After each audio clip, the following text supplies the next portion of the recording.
Hello, এবারের জন্মাষ্টমীটাও প্রত্যেক বছরের মতোই কাটুয়া মার বাড়ি থেকেই কাটিয়েছিলাম, আর তোমাদের সাথে ভাবলাম শেয়ার করি আমাদের গোবিন্দের কীভাবে অভিষেক হয়, রাধা মাধবের আরতি সবই আছে এই ব্লগের মধ্যে। তো তোমরা প্লিজ পুরো ভিডিওটা দেখো, আর কেমন লাগলো অবশ্যই কমেন্ট করে জানিও।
জন্মাষ্টমী উপলক্ষেই কাটুয়া গেছিলাম। এই যেমন মা দিদি 50 বার ফোন করে আয় আয়, ভাবি যে প্রত্যেকবার হবে না, কিন্তু তাও যেতে তো হবেই।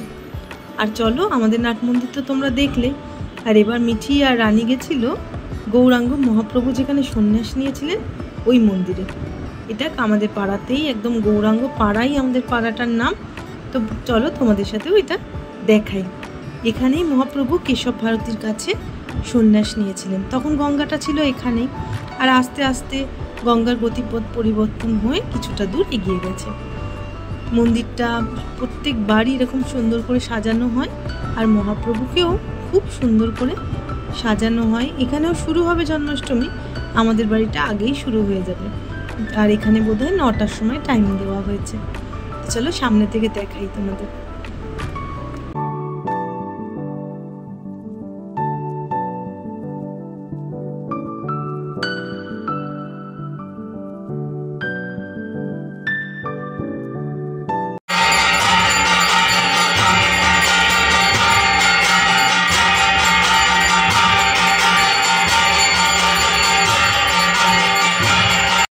আমাদের এই সন্ধ্যা আরতির সময় দেখো একটা রিদিম তোমরা শুনতে পাবে।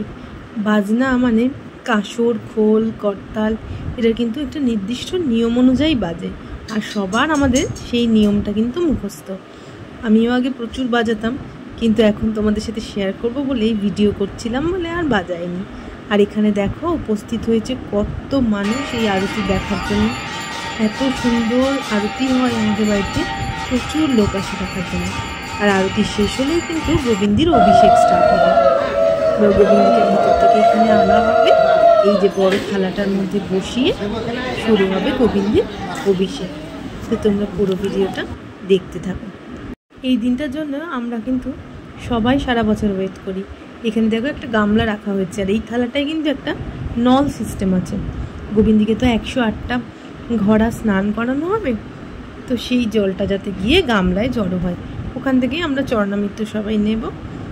এখন শুরু হয়েছে অভিষেক, একটু একটু করে। অনেকক্ষণই সময় লাগে, প্রায় 9টা মতো সময় স্টার্ট হয়েছিল, আর শেষ হয়েছে প্রায় 10:30। তারপরে প্রসাদ দেওয়া, তারপরে রাত্রে সবার ডিনার। তাই 12টা 12:30 বেজে গেছিলো সেদিন আমাদের শুতে শুতে। এই এখন অভিষেক স্টার্ট হয়েছে।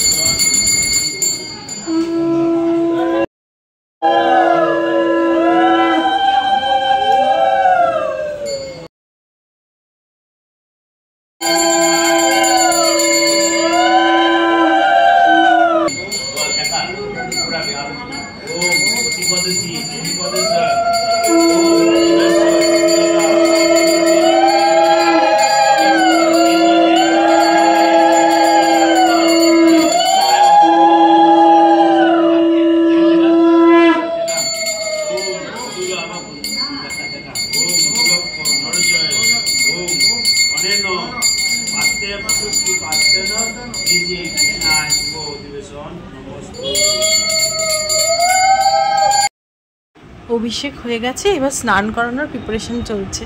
হলুদ মাখানো হচ্ছে গোবিন্দিকে, এরপরে 108 ঘড়া জল ঢালা হবে।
গোবিন্দের স্নান কমপ্লিট, এবার ওনাকে নতুন বস্ত্র পরানো হচ্ছে।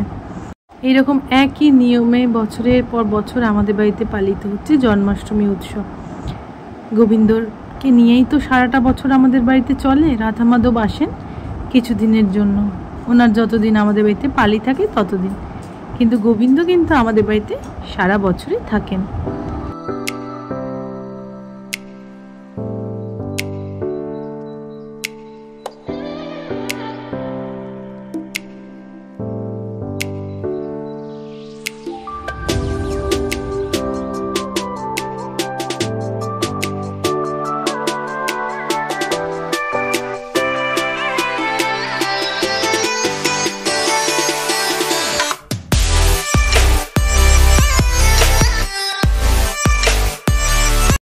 নতুন ধুতি নতুন পইতে পরে বাদ্যে বয় কিন্তু রেডি। আর সাথে সাথে আজকের ব্লগটা এখানেই শেষ করলাম। এখন অনেককে প্রসাদ দিতে হবে, তো চলো টাটা। ব্লগটা যদি ভালো লাগে তাহলে ছেড়ে যাওয়ার আগে please like, comment and share করে দিও।